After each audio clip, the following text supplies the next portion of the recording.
Det her er Emilie, partneren min. Vi skal si dette. Ok, nå øver vi oss. It's very nice to meet you. When somebody says Korea, I think about you. It's very exciting to have this project. And it is very fun to paint good pictures with you. We have done a lot of friendship with this project. Vi har laget 2 stoler. Now I know friendship can save lives. We want to miss you. Hope you can see each other in the future. Thank you for meeting each other.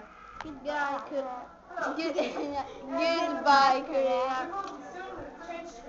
Emilie ble halv, altså.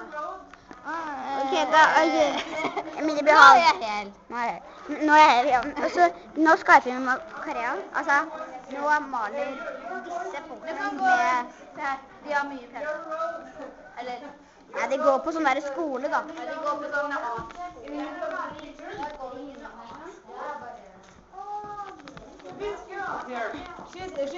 She is in with the road between Norway and Korea.